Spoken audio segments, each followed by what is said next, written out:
ಯಾಕೆ ಹಸುವಾಯ್ತಾ? ನಿನ್ನ ಮೂತಿ ಇಷ್ಟು ವಕ್ರವಾದ ಎಕ್ಸ್ಪ್ರೆಷನ್ಸ್ಗಳನ್ನ ಕೊಡ್ತಿದೆ ಅಂತಂದ್ರೆ ನಿನ್ ಹೊಟ್ಟೆ ಖಾಲಿ ಇದೆ ಅಂತಾನೆ ಅರ್ಥ. ತಿಂದಿದ್ನೆಲ್ಲ ಮಾತಾಡಿನೇ ಖಾಲಿ ಮಾಡ್ತಿದ್ಯಾ ಅನ್ಸುತ್ತೆ. ಕೊರ್ಕೆ ಕಡ್ಡೆ.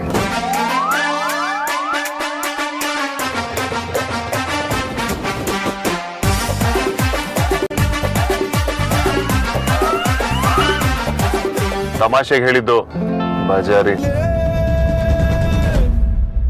ಮತ್ತೆ ಜಿಮ್ಮಿಗೆ ವಾಪಸ್ ಎಂಟ್ರಿ ಕೊಟ್ಬಿಟ್ಟಿದ್ಯಾ? ನನ್ನ ಬಜಾರಿ ಹೇಗಿದ್ದಾಳೋ ಹಾಗೆ ಚಂದ. ಬಜಾರಿ ಹೇಗಿದ್ದಾಳೋ ಹಾಗೆ ಚಂದ. ಬಜಾರಿ ಹೇಗಿದ್ದಾಳೋ ಹಾಗೆ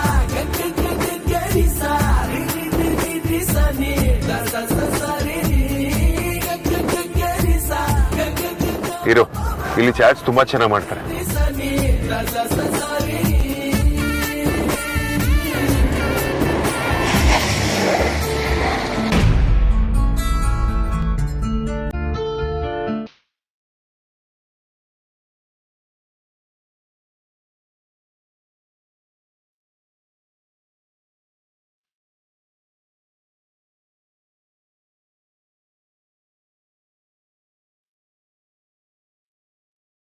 ಅಮ್ಮ ಪಾನಿಪುರಿ ಮಾಡ್ತಿದ್ದಾಳೆ. ಛೇ, ಈಗೇನಾದ್ರೂ ವೇದಾಂತ ಅಮ್ಮನ ನೋಡ್ಬಿಟ್ರೆ?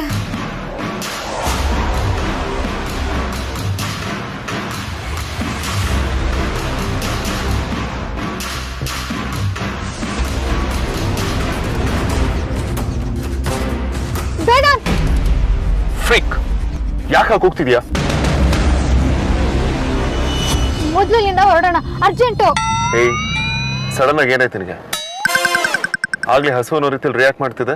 ಹಸುವು ಇಲ್ಲ, ಮಣ್ಣು ಇಲ್ಲ, ನಾನು ಆರಾಮಾಗಿದ್ದೀನಿ. ಮೊದಲಿನಿಂದ ಹೊರಡು ಅಷ್ಟೇ. ನೀನು ಅರ್ಥ ಮಾಡ್ಕೊಳ್ಳೋದಕ್ಕೆ ಆ ದೇವ್ರ ಕೈಲೂ ಸಾಧ್ಯ ಇಲ್ಲ. ಬೇಗ!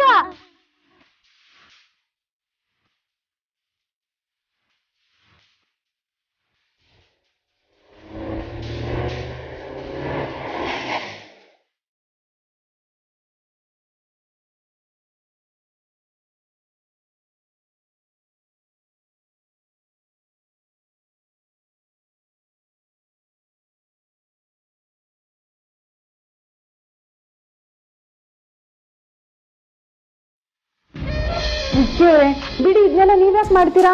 ಈ ನೇಲ್ ಪಾಲಿಶ್ ರಿಮೂವ್ ಮಾಡಿ ನನ್ನ ಫೇವ್ರೆಟ್ ಕಲರ್ ಹಾಕ್ತೀನಿ. ಅಲ್ಲಿ ತನಕ ನೀವು ದೇವ್ರ ತರ ಕುತ್ಕೊಬಿಡಿ. ವಿಕ್ಕಿ ಅವ್ರೆ, ಆರ್ತಿ ಅವ್ರೆ,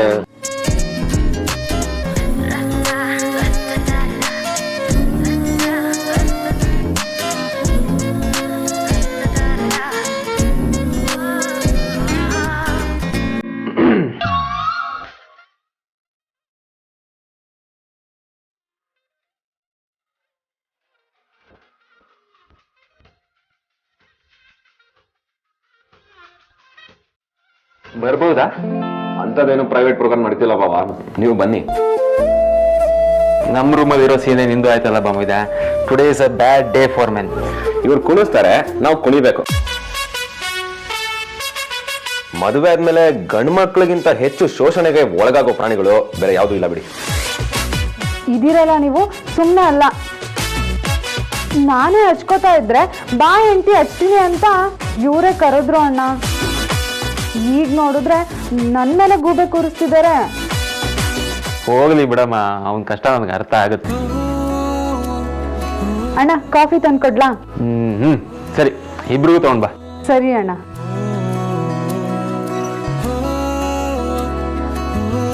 ನಿನ್ನ ಗಮನ ಬರೀ ಹೆಂಡತಿ ಮೇಲೆ ಇರುತ್ತಾ ಅಥವಾ ಕಂಪ್ನಿ ವ್ಯವಹಾರದ ಬಗ್ಗೆ ಸ್ವಲ್ಪ ಯೋಚನೆ ಇದೆಯಾ? ನೀವು ಅಗ್ರಜನ್ ತರನೇ ಆಡ್ತಿರಲ್ಲ ಬಾವಾ. ಕಂಪ್ನಿ ಕಡೆ ಎಲ್ಲ ಚೆನ್ನಾಗೇ ನಡೀತಾ ಇದೆ, ಅದಕ್ಕೆ ಏನು ಟೆನ್ಷನ್ ಇಲ್ಲ. ಈ ಜೀವನದಿ ಕಂಪ್ನಿಯವರು ನಾಳೆನೆ ಬರ್ತಿದ್ದಾರೆ ವಿಕ್ಕಿ. ಅಯ್ಯೋ ಬಾವಾ, ನೀವು ಹೇಳಲೇ ಇಲ್ವಲ್ಲ. ಅದಕ್ಕೆ ಖುದ್ದಾಗಿ ನಾನೇ ಬಂದಿರೋದು.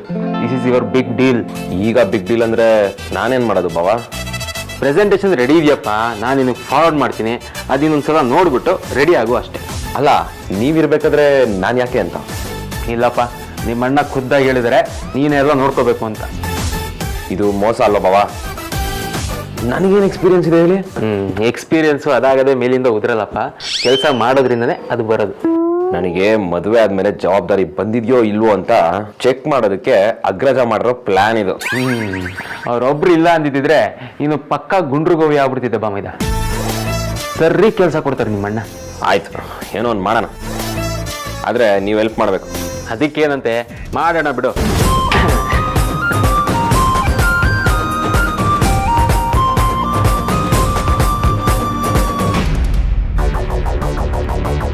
ಈ ಭಿಕಾರಿ ಆರ್ತಿ ಮನೆಗೆ ಬರಬಾರ್ದು ಅಂತ ಏನೇನೆಲ್ಲ ಪ್ಲಾನ್ ಮಾಡಿದೆ.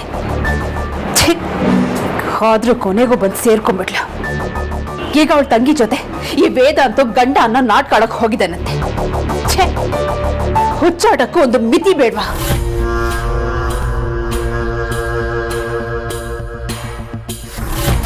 ಅಲ್ಲ, ನಾಟಕ ಆಡಕ್ಕೆ ಅಂಥವಳನ್ನ ಕರ್ಕೊಂಡು ಹೋಗ್ಬೇಕಾ?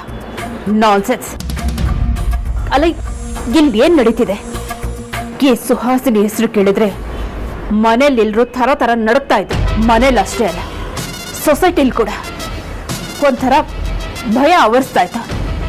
ಈಗೇನಾಗ್ತಿದೆ? ನನ್ನ ಗಂಡು ಮಕ್ಳಿಬ್ರು ಕಂಟ್ರೋಲ್ ತಪ್ಪು ಹೋಗ್ತಾ ಇದ್ದಾರೆ. ಅದ್ಯಾವುದು ಚೀಪ್ ಮಿಡಲ್ ಕ್ಲಾಸ್ ಹುಡುಗಿರು ಇವರನ್ನ ಆಡ್ಸೋ ಹಾಗಾಗಿದೆ. ಆದ್ರೆ ಸದ್ಯದ ಈ ಸೋಲನ್ನ ನಾನು ಒಪ್ಕೊಳ್ಳಲ್ಲ. ಗೆದ್ದೇ ಗೆಲ್ತೀನಿ. ಪ್ರಯತ್ನ ಒಳ್ಳೇದೇ.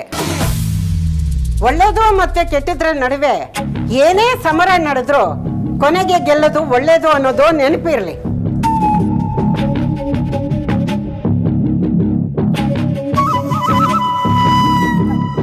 ನೀನ್ ಯಾಕೆ ನನ್ನನ್ನ ಹಿತಶತ್ರು ತರ ನೋಡ್ತಿದ್ಯಾ? ನಾನು ಈಗಲೂ ನಿನ್ನ ಹಿತೈಷಿನೇ, ಅದಕ್ಕೆ ಈ ಮಾತು ಹೇಳಿದ್ದು. ಆದ್ರೆ ನಿನ್ನ ಮನಸ್ಸಿನಲ್ಲಿ ಅನಗತ್ಯವಾಗಿ ಶತ್ರುತ್ವ ಹುಟ್ಟಿದ್ಯಲ್ಲ, ಮೊದಲು ಅದನ್ನ ಮುಗಿಸ್ಬಿಡು. ಏನೇನೋ ಮಾತಾಡ್ಬೇಡಮ್ಮ. ಮನೇಲಿ ಬದುಕೋಳು ನಾನು. ನನ್ನ ಸೊಸೆ ಹೇಗಿರ್ಬೇಕು, ನನ್ನ ಮಕ್ಕಳ ಮುಂದಿನ ಜೀವನ ಹೇಗಿರ್ಬೇಕು ಅಂತ ನಾನು ಡಿಸೈಡ್ ಮಾಡಿದ್ದೀನಿ. ನಿನ್ನಮ್ಮ ಆಗಿ ಒಂದು ಮಾತು ಹೇಳ್ತೀನಿ ಕೇಳು. ನಿನ್ನ ಆಟನೆಲ್ಲ ನಾನು ನೋಡಿದ್ದೀನಿ. ನಿನ್ನ ಕುತಂತ್ರದಿಂದಾನೇ ವೇದಾಂತು ಸಾಹಿತ್ಯನಿಗೆ ಅರ್ಜೆಂಟಲ್ಲಿ ಉಂಗುರ ಹಾಕುವಾಗ ಆಗಿದ್ದು. ಆಗ್ಬೇಕಾಗಿದ್ದೆ ಆಗಿದೆ. ಮೊದಲೇ ನಿನಗೆ ಗೊತ್ತಾಗಿದ್ರೆ ಅಡ್ಗಾಲ್ ಹಾಕ್ತಿದ್ದೆ ಅಂತ ನನಗೆ ಚೆನ್ನಾಗಿ ಗೊತ್ತು. ಸೀರಿಯಲ್ಗಳಲ್ಲಿ ನೋಡಲ್ವಾ, ವಿಲ್ಲನ್ಗಳು 108 ಪ್ಲಾನ್ ಮಾಡಿದ್ರು ಕೊನೆಗೆ ಗೆಲ್ಲೋದು ಹೀರೋಯಿನ್ ಅಂತ. ಹೀರೋಯಿನ್ ಅಂತ ಯಾರಿಗೆ ಹೇಳ್ತಿದ್ಯಾ ನೀನು? ಏದೋ ನಾನು ನನಗ್ ಬೇಕಾದ ಹಾಗೆ ಮಾಡ್ಕೊಂಡಿರೋ ಸಾಮ್ರಾಜ್ಯ. ವೇದ ಅಂತ ನನ್ನೆರಳಲ್ಲಿ ಬೆಳೆದಿರೋ ರಾಜ್ಕುಮಾರ್, ಅವನಿಗೆ ಯಾವುದೋ ಭಿಕಾರಿ ಮನೆಯಿಂದ ಹೆಣ್ ತರೋದಕ್ಕೆ ನನಗಿಷ್ಟ ಇಲ್ಲ. ನನಗಿಷ್ಟ ಬಂದ ಹಾಗೆ ಇಲ್ಲಿ ನಡೆಯೋದು. ಅಮೂಲು ಒಳ್ಳೇದಲ್ಲ ಸುಹಾಸಿನಿ. ಬರೀ ದಾರಿನಲ್ಲ, ಸೇರ್ಬೇಕಾಗಿರೋ ಗುರಿನೂ ತಪ್ಪಿಸ್ಬಿಡುತ್ತೆ. ಮುಗ್ಧ ಮನಸ್ಸುಗಳನ್ನ ದೂರ ಮಾಡೋದ್ರಿಂದ ಯಾವ ಪ್ರಯೋಜನನೂ ಇಲ್ಲ. ಇದೆ, ನಂಗಿದೆ. ನಾನು ಅದನ್ನ ಮಾಡೇ ಮಾಡ್ತೀನಿ. ಸಾಹಿತ್ಯ ವೇದಾಂತಿಗೆ ಯಾವ ರೀತಿಯಲ್ಲೂ ಸರಿ ಜೋಡಿ ಅಲ್ಲ. ಅವನೀಗ ಸ್ವಲ್ಪ ಬದಲಾಗಿದ್ದಾನೆ ಅಂದರೆ ಅದಕ್ಕೆ ಕಾರಣ ಅಮೂಲ್ಯ. ವೇದಾಂತ ಮದುವೆಯಾಗಿ ಸೆಟ್ಲಾಗ್ತಾನೆ ಅಂದರೆ ಅದನ್ನು ಮಾಡಿಸೋ ತಾಕತ್ತಿರೋದು ಕೂಡ ಅಮೂಲ್ಯನಿಗೆ ಮಾತ್ರ. ವಾಟ್? ವೇದಾಂತ್ ಅಮೂಲ್ಯ? ಇದಕ್ಕಿಂತ ಕೆಟ್ಟ ಕಂಪ್ಯಾರಿಸನ್ ಬೇರೆ ಇಲ್ಲ. ಅವರಿಬ್ರು ಪ್ರೇಮಿಗಳು ಅನ್ನೋ ಥರ ಮಾತಾಡ್ತಿದ್ಯಲ್ಲ, ಏನಾಗಿದೆ ನಿನಗೆ? ಅವ್ರ ಬಗ್ಗೆ ಇನ್ನೂ ಏನೇನೂ ನಡೆದಿಲ್ಲ. ಹಾಗೇನಾದರೂ ಒಂದು ಪಕ್ಷ ನಡೆಯುತ್ತೆ ಅಂದರೆ ಸುಮ್ಮನೆ ನಡೆಯೋದಕ್ಕೆ ಬಿಟ್ಬಿಡು. ನನಗೆ ಅಮಲ ಅಂದ್ಯಲ್ಲ, ಈಗ ನೇಲ್ ಭ್ರಮೆನಲ್ಲಿದ್ಯಾ? ಆ ಹುಡುಗಿ ಈ ಮನೆಗೆ ಸೊಸೆಯಾಗಿ ಬರಬೇಕು ಅಂದರೆ ನನ್ನ ಹೆಣ ದಾಟಿನೇ ಬರಬೇಕು.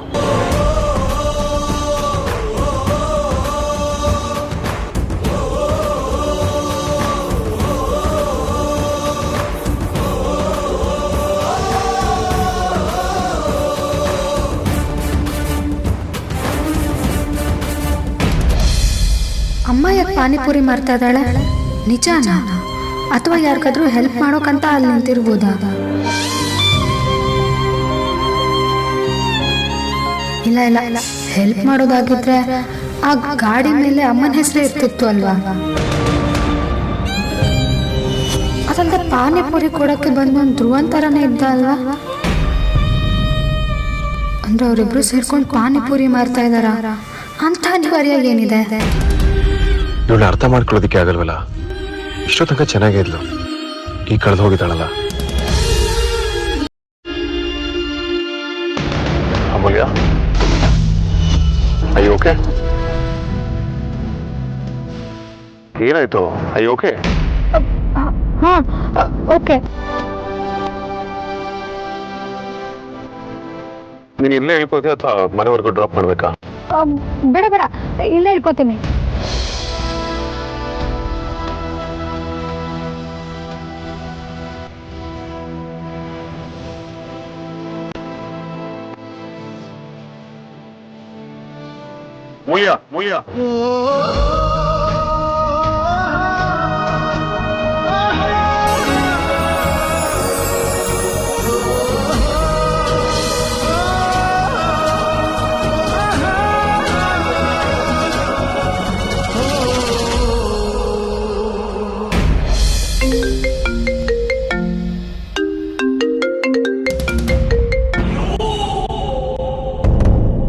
ಸಾಹಿತ್ಯ,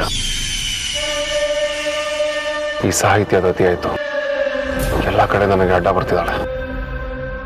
ಈ ಡ್ರಾಮಾನ ಏನ್ ಮಾಡೋ ಟೈಮ್ ಬಂತು. ಇನ್ ತಡ ಮಾಡಬಾರ್ದು.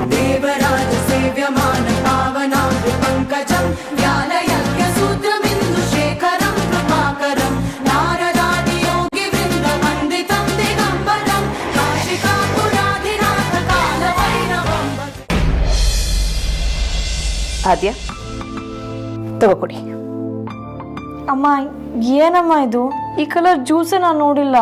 ಆದ್ಯ ಮಗು ಥರ ಆಡ್ಬೇಡ. ನೋಡು, ಇದು ಮೆಡಿಕೇಟೆಡ್ ಜ್ಯೂಸು. ಇದರಲ್ಲಿ ಒಂದೆಲಗದ ಸೊಪ್ಪು ಮತ್ತು ಸ್ವಲ್ಪ ಬೇವಿನ ರಸ ಇದೆ ಅಷ್ಟೇ. ತಗೋ, ಆರೋಗ್ಯಕ್ಕೆ ತುಂಬ ಒಳ್ಳೆಯದು. ಹುಟ್ಟೋ ಮಗು ನೆನಪಿನ ಶಕ್ತಿ ತುಂಬ ಚೆನ್ನಾಗಿರುತ್ತೆ. ಆದರೆ ನಂಗೆ ಪ್ರಪಂಚ ಜ್ಞಾನನೇ ಹೊರಟೋಗುತ್ತೆ. ವಾಂತಿ ಬಂದಂಗೆ ಆಗ್ತಿದೆ ಅಮ್ಮ. ಯಾಕೆ ಫೋರ್ಸ್ ಮಾಡ್ತೀಯಾ? ಆದ್ಯ, ನಾನು ಯಾವತ್ತಾದ್ರೂ ನಿನ್ನನ್ನು ಫೋರ್ಸ್ ಮಾಡಿದ್ದೀನ? ನೋಡು, ಈಗ ನೀನು ಪ್ರೆಗ್ನೆಂಟ್, ಹಾಗಾಗಿ ಇಂಥ ಕೇರ್ನೆಲ್ಲ ತಗೋಬೇಕಾಗತ್ತೆ. ಇದು ಆರೈಕೆ ಅಲ್ಲ, ಹಿಂಸೆ.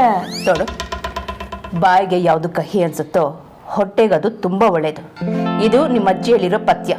ತಗೋ, ಕುಡಿ.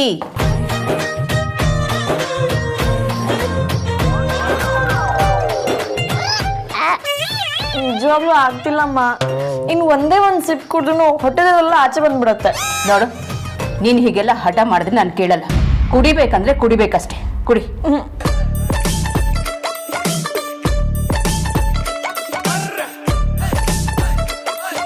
ಅಣ್ಣ, ಆದ್ಯ, ಆದ್ಯ,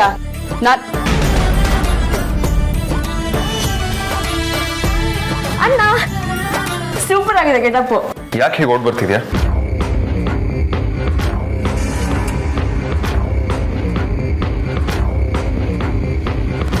ನೋಡೋಣ ಅಮ್ಮನ ಹೇಗೆ ಹಿಂಸೆ ಮಾಡ್ತಿದ್ದಾಳೆ ಅಂತ. ಆದ್ಯ, ನೀನೀಗ ರನ್ನಿಂಗ್ ಎಲ್ಲ ಮಾಡಬಾರ್ದು. ಆರಾಮಾಗಿ ಮೆತ್ತಗೆ ಓಡಾಡು. ಸ್ವಲ್ಪನೂ ಕೇರ್ಫುಲ್ ಆಗಿರೋದಕ್ಕೆ ಬರಲ್ಲ ನೀನು. ನೀ ಸಪೋರ್ಟ್ ಮಾಡಿದ್ರೆ ನೀನು ನನಗೆ ಬೈತಾ ಇದೆಯಾ? ಹಾಗಲ್ಲ ಆದ್ಯ, ನೀನು ಯಾವಾಗಲೂ ಇದ್ದ ಹಾಗೆ ಇರಬಾರ್ದು. ಸ್ವಲ್ಪ ನಾಜೂಕಾಗಿರ್ಬೇಕು. ವೇದಾಂತ್,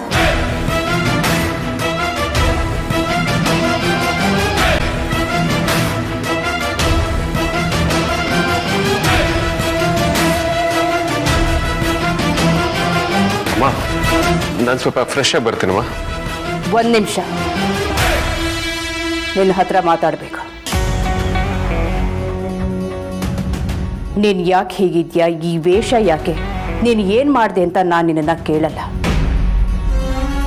ಇತ್ತೀಚೆಗೆ ನೀನು ತುಂಬ ಬದಲಾಗ್ತಿದ್ಯಾ. ಆದರೆ ಒಂದು ವಿಷಯ ಚೆನ್ನಾಗಿ ನೆನ್ಪಿಟ್ಕೋ ವೇದಾಂತ್, ನೀನು ವೇದಾಂತ್ ವಸಿಷ್ಠ ಅನ್ನೋದನ್ನು ಮರೀತಿದ್ಯಾ. ಇದು ಯಾವುದೇ ಕಾರಣಕ್ಕೂ ಒಳ್ಳೆಯದಲ್ಲ.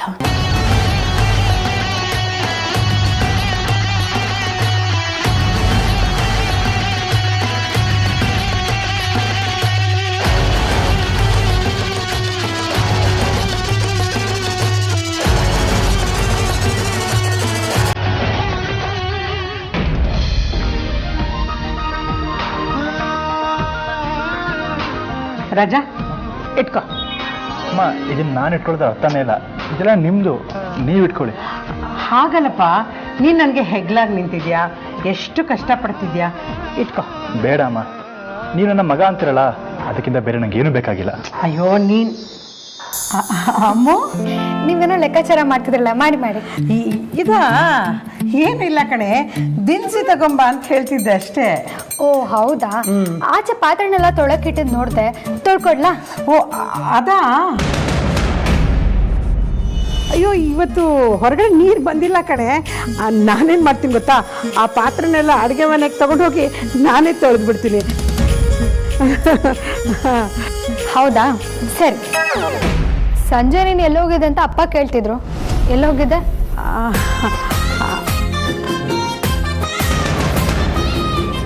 ಅದು ರಾಯರ ಮಠದಲ್ಲಿ ಗುರುವಾರ ವಿಶೇಷ ಪೂಜೆ ಇದೆ ಅಂತ ಕಣೆ.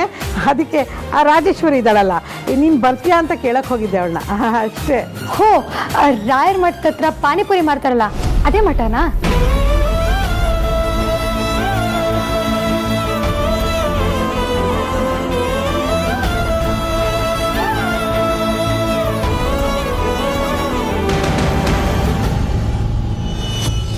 ಯಾಕಮ್ಮ ಸುಮ್ಮನಾಗ್ಬಿಟ್ಟೆ? ಅದು ನನಗೆ ಗೊತ್ತಿಲ್ಲಪ್ಪ, ಯಾಕೆ ಕೇಳ್ತಿದ್ಯಾ? ಏನಿಲ್ಲಮ್ಮ, ಪರಿಮಳ ಪಾನಿಪುರಿ ಸ್ಟಾಲ್ ಅಂತ ಬೋರ್ಡ್ ನೋಡಿದೆ.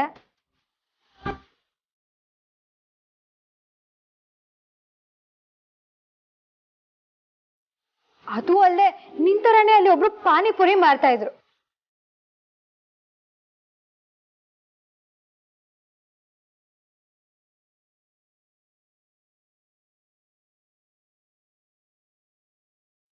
ಅದಕ್ಕೆ ಕೇಳಿದೆ. ಹೌದಾ, ನಂತರ ಇದ್ರಾ?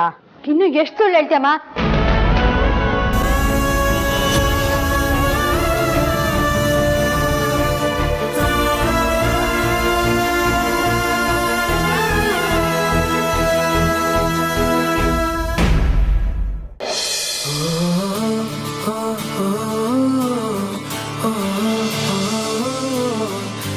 ಯಾಕೋ ಅಷ್ಟೊಂದು ಸುಸ್ತಾಗಿದೆಯಾ?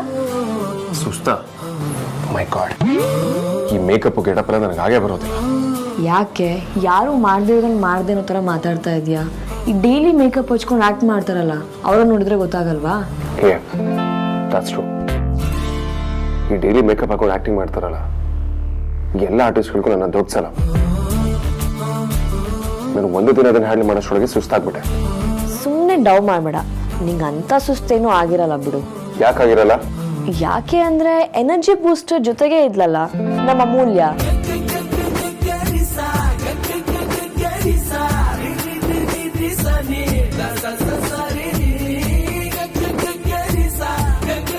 ಅದೇನೋ ನಿಜ.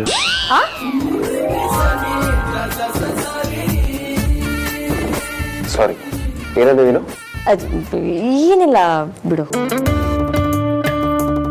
ಅದ್ಯಾ, ಅಮ್ಮ ಹೇಳಿದ್ರಲ್ಲ ನಾನು ತುಂಬಾ ಬದಲಾಗಿದ್ದೀನಿ ಅಂತ, ನಿನಗೂ ಹಾಗೆ ಅನ್ನಿಸ್ತಾ? ಬದಲಾಗಿದ್ಯಾ ಅನ್ನೋದಕ್ಕಿಂತ ನೀನು ಇವಾಗ ಮನುಷ್ಯ ಆಗಿದ್ಯಾ ಅಂತ ಹೇಳ್ಬೋದು. ಹಾಗಂದ್ರೇನು? ಇಷ್ಟು ದಿನ ನಾನು ಮನುಷ್ಯ ಆಗಿರಲಿಲ್ಲ. ಎಲ್ಲ ಥರ ಮನುಷ್ಯ ಆಗಿದ್ಯಾ ಅಂತ ಹೇಳಿದ್ದು. ಮೊದಲಿಂದನೂ ನಿನಗೆ ನೀನು, ನಿನ್ನ ಫ್ಯಾಮಿಲಿ ಅಷ್ಟೇ ಪ್ರಪಂಚ. ಉಳಿದವ್ರ ಬಗ್ಗೆ ಜಾಸ್ತಿ ತಲೆ ಕೆಡಿಸ್ಕೊಳ್ತಾ ಇರಲಿಲ್ಲ, ಅಥವಾ ಅವ್ರ ಬಗ್ಗೆ ಜಾಸ್ತಿ ಯೋಚನೆ ಮಾಡ್ತಾ ಇರಲಿಲ್ಲ. ಅವ್ರ ಫೀಲಿಂಗ್ಸ್ ನನಗೆ ಸಂಬಂಧನೇ ಇಲ್ಲದೆ ಇರೋ ಥರ ರಿಯಾಕ್ಟ್ ಮಾಡ್ತಾ ಇದ್ದೆ. ಒಬ್ಬೊಬ್ರದ್ದು ಒಂದೊಂದು ಥರ ಸ್ವಭಾವ ಅಲ್ವಾ ಅದ್ಯಾ? ಕರೆಕ್ಟೇ. ನಿನ್ನ ದೃಷ್ಟಿಯಲ್ಲಿ ನಿನ್ನ ಸ್ವಭಾವ ಅಂತ ಅನಿಸಿದ್ರೆ ನೋಡೋ ಕಣ್ಣಿಗೆ ಅದು ನಿಂಗೆ ಆಟಿಟ್ಯೂಡ್ ಇದೆ ಅಂತ ಅನ್ನಿಸ್ತಾ ಇತ್ತು. ಆದರೆ ಈಗ ನೀವು ಮೊದಲಿನ ಥರ ಇಲ್ಲ. ಇನ್ನೊಬ್ರು ಭಾವನೆಗೂ ಸ್ಪಂದಿಸ್ತೀಯ. ನಿನ್ನ ಮನಸ್ಸಲ್ಲಿ ಬೇರೆ ಬೇರೆ ಭಾವನೆ ಬರ್ತಾ ಇದೆ. ಹಾಗೇನೆ ನೀ ಅದನ್ನು ಒಪ್ಕೊಳ್ಳೋಕ್ಕೂ ಕೂಡ ರೆಡಿ ಇದೆಯಾ. ಅಮ್ಮ ಹೇಳ್ದಾಗೆ ಇದು ನಿಂಗೆ ಒಳ್ಳೇದಲ್ಲ ಅಂತ ನಂಗೆ ಅನ್ನಿಸ್ತಾ ಇಲ್ಲ. ಯಾಕಂದ್ರೆ ನನ್ನ ದೃಷ್ಟಿಯಲ್ಲಿ ನೀವು ಒಳ್ಳೆ ತರ ಬದಲಾಗಿದ್ಯಾ ಕಣೋ. ನೀನು ಹೇಳ್ತಿರೋದು ಕೂಡ ಒಂಥರ ನಿಜಾನೇ ಇರಬೇಕು. ಆದ್ರೆ ಇದೆಲ್ಲ ಹೇಗಾಯ್ತು ಅಂತ ಮಾತ್ರ ನನಗೆ ಗೊತ್ತಿಲ್ಲ. ಯಾವುದು ಗೊತ್ತಾಗ್ದೇನೆ ಹಾಗೆ ಬಾಕಿ ಉಳಿಯಲ್ಲ ಅಣ್ಣ. ನಿನ್ ಪಾಲಿಗೆ ಸ್ವಲ್ಪ ಲೇಟ್ ಆಗಿರ್ಬೋದು, ಆದ್ರೂ ಅರ್ಥ ಆಗೇ ಆಗತ್ತೆ. ಹಾಗಂತೀಯ? ಅಂಡ್ ನಿನ್ ಲೈಫಲ್ಲಾಗಿರೋ ಬದಲಾವಣೆ ಎಲ್ಲ ಆಮೇಲೆ ಬಂದನೇ ಶುರುವಾಗಿತ್ತು.